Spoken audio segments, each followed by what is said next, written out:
just playing football for the first time in a long time. So he's working. I think he's done a nice job this week, and he could see some action. What have you seen from the receivers this week, especially the young ones trying to crack into the rotation with Isaiah being out for the season? Yeah, I think Malachi's done a really nice job. Malachi's really took a step this week, which I think we needed, and I'm excited for him. Josh Fleeks, I thought, had a good week. As an older guy who's played a lot of football for me in the past, he's definitely a playmaker. So we hopefully utilize him, and then I think Jalen's coming along. So we have a group of guys that can all really run. So just got to get them in the game. I think those guys see the opportunity. Those young receivers, or even a guy like Fleeks, who's experienced, like this fact that Isaiah's out, do something mentally for them.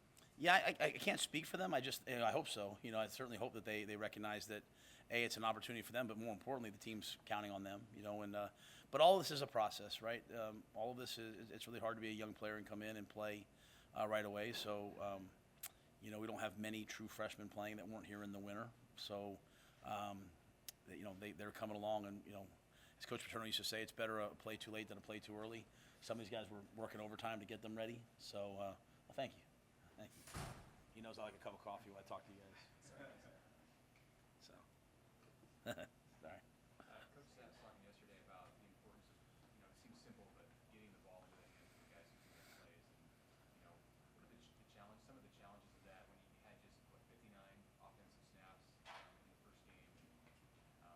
How do you do that when there are less opportunities? You're not snapping 70 to 80 times a game. What kind of stuff can you do to make that intentional? Sorry. We're still living in. It's like we're living in amongst construction. I think number one, we have to have more plays than that. So only 3 drives in the first half. Some of it being the new clock rules, but a lot of it just being kind of the flow of the game early. And I think that's when you see college football. Even the great game versus TCU and Colorado. I mean, it was 14-14 and 14-17. Ended up 48-40. So a lot of scoring is going to happen in the second halves, right? As teams kind of get into a rhythm. So. I think for us, it's converting third downs, not turning the ball over. When you have 4 turnovers, you're going to have less plays, obviously. And then on defense, challenge those guys to be good on third down. I mean, you look at what Colorado did in the last game. I think they were 5 for 5 touchdowns in the red zone, and they won third down. So we have to be good on third down defense. We have to try to take the ball away. Shador did a great job protecting the football. What did you like about how your team responded and they worked this week? Yeah, I have no concerns about our guys ever responding. I think, as I talked about, the 2021, 2022, there's some times with some tough losses where they didn't respond great. I never worry about that with this group. That is the challenge, And then once you get to the game this week, we're going to have to respond. We're going to have to respond to their tempo, the early surge of the game. We're going to have to respond to, it's going to be an electric environment, all the things around the game. But, once the game starts, it's really about what happens in between the white lines. And we got a lot of guys who played a lot of football. We've got guys who played Ohio State and Michigan and Georgia and Alabama and, Penn State. And so we played a lot of big football games here at Nebraska. So this is another one. This is a great game. And I'm hoping that our guys respond both. They have all week, but they respond in the game to the highs and lows that come. Matt, you said earlier that this week you wanted to keep it about the football. How has your team done in terms of, blocking out some of the hype and the noise? Because it seems like it's really built over the course of this week. Yeah, I start the season off by, every year I delete Twitter and Instagram, and I just kind of live my life old school. If I want to get the news, I read the paper. You guys all do a great job, by the way. But the players don't. So, I haven't seen them in any way. We don't talk about those things. Nothing about this game for us is anything other than football. It's a great opportunity versus a great opponent. That's me. That's the coaching staff. The players, they've been very focused. They've been very locked in. Our practices have been really, really hard. They've been really, really hard. And I think our guys have responded really well. When you have a situation like Ty Robinson being out for the first half, does that change how you practice reps-wise through the week? Yeah. That's a great question. Ty ran some with the ones, some with the twos. The way we kind of alternate, everyone gets equal reps. So, we've always kind of looked at Cam and Blaze as co-starters. Well, now it's Cam and Blaze will start. Ty will wait for his opportunity and then rotate in. Like when we did 2 minute, Ty was out there with the ones because we assumed 2 minutes going to happen at the end of the game. Obviously it could happen at the end of the half. But, Ty got a good week of practice in. Do you think, you kind of talked about how you're not worried about this team responding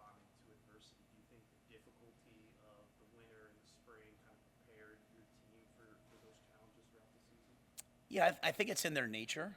In that, I think you saw that last year. They, once kind of, Coach Frost was let go, and you saw them just battle back each week. I think it's in their nature. There's so many guys here that are true Cornhusker men that want this program to be great, and they're just built on grittiness. We're not a super flashy organization. We're kind of a gritty, tough. We want to be a gritty, tough. That's our identity, gritty, tough, organization. But we've asked them to do a lot of really hard things. I had one of our starters. I kind of try to meet with some guys on Wednesday and visit with them, and I had one guy say to me like this: since the time we started in January till now, it's the hardest thing he's ever done in his life. And he was saying that in a grateful manner, like, man, if you do this for, look at the freshmen, if they do this for 3 or 4 years, how good they'll be. And so I think we've built some resiliency within the program, but that all comes from the players. We give them hard things to do, and they've crushed it.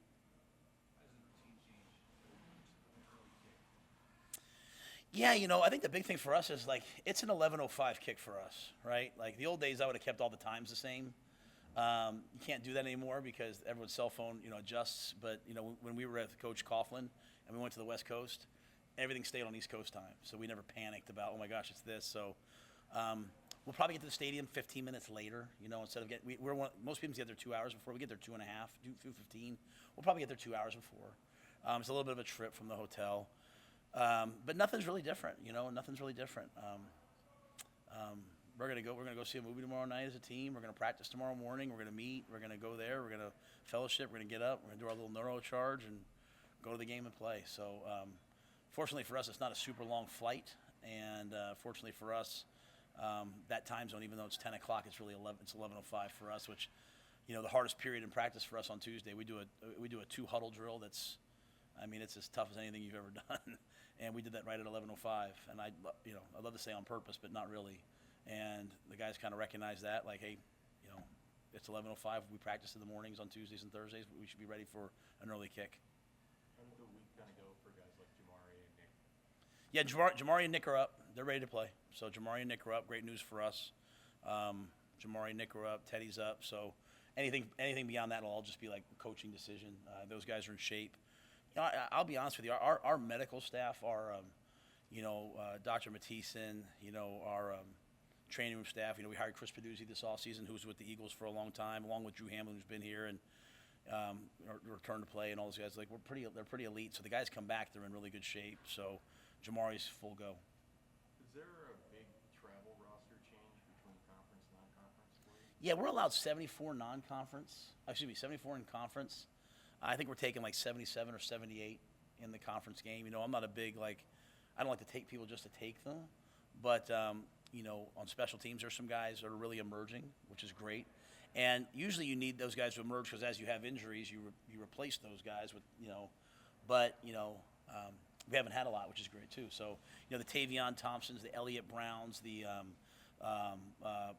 Braden Clovers, there's more, so forgive me. But all those guys are doing such a great job for us that they're coming along and they could help us on teams. And, again, in the altitude, Coach Osborne came, talked to me about the game the other day. Obviously, the altitude will be a factor. We're going to play a lot of guys. Gabe had 8 yards of carry, but only 7 rushes. With the nature of this game, do you anticipate maybe getting him the ball a little bit more? We'll see. I think anytime someone has 8 yards of carry, they should touch the ball more. You know what I'm saying? It's kind of like they should. It had a great long run, so we'll see how the game goes. Large part of this is, if they're going to score 45, then it might alter how we play. If our defense, plays well the way we think we're capable of, keep it a close game, then we can maybe run the ball a little more. But, I think Gabe's a factor. Ramir's a factor. Those guys have to play really well for us. I think they had explosive plays in the last game, 1 on the kickoff return, 1 running, that allowed us to get going. So I'm hoping we start with a little more rhythm than we did the last game. But no matter how we start, we're gonna think about the last 5 minutes of last game and how we can improve that in this game. Anything else, guys? Anyway? Nothing? All right, y'all. Thanks, guys.